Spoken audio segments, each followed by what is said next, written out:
everyone, today I'm here with a kind of chill video.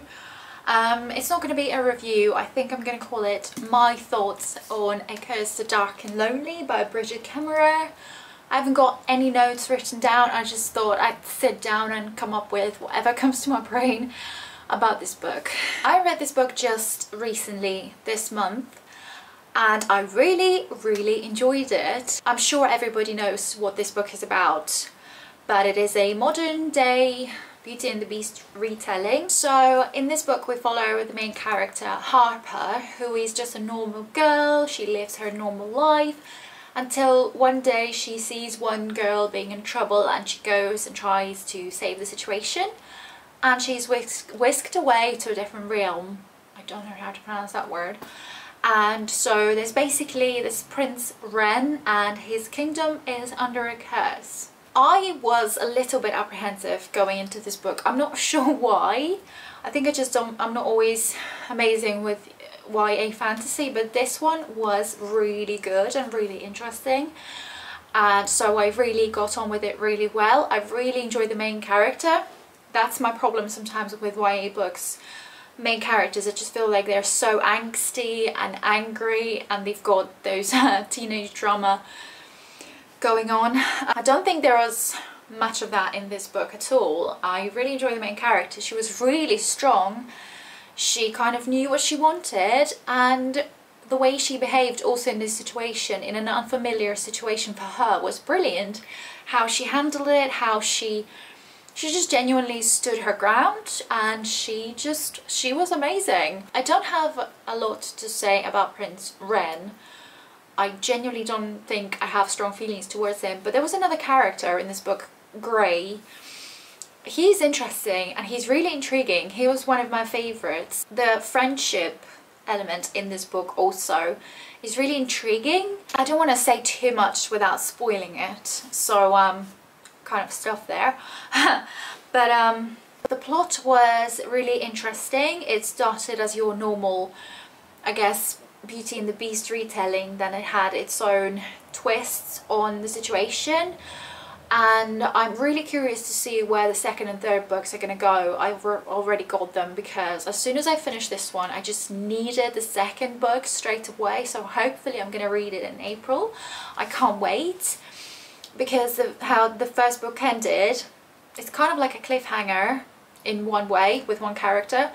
So I'm not sure where that's going to go, but I'm really curious to find out. So yeah, I would say this book is great, and it's a great retelling of Beauty and the Beast if you're on the look for nice Beauty and the Beast retellings of YA fantasy. This is perfect. And there's always something about Beauty and the Beast retelling. That is my favourite fairy tale, but also even retellings, there's something somehow comforting and cozy about those retellings, because they're always set in a castle surrounded by a forest, so it's kind of secluded and almost lonely, but comfortably lonely, because there are a couple of people around the main character who make it so much better and who are interesting and intriguing. There are secrets behind them, so it's also a little bit mysterious and yet at the same time kind of comforting, like I said. I found myself a few times when I was close to the end of the chapter, I just wanted to keep reading, especially if a chapter was really short, like a page or two. I just literally wanted to keep reading because I just needed to find out what was happening. And it's also just quite captivating. I think it's one of those books that when you're reading it, you can't always put it down. And honestly, every time I put it down, I kept thinking about it, so I wanted to go back into this world, to be with these characters, especially Gray. Like I said, he, I think, was one of my favourite characters, if not the favourite. He's really intriguing. There's something about him that will hopefully be revealed in book 2 and 3, which I can't wait for. So there's something about him. I think he's got some kind of something going on, which I'm quite interested in. And of course, the romantic element, it's also interesting, like what's happening with the romantic element, because everyone knows Beauty and the Beast is also about romance.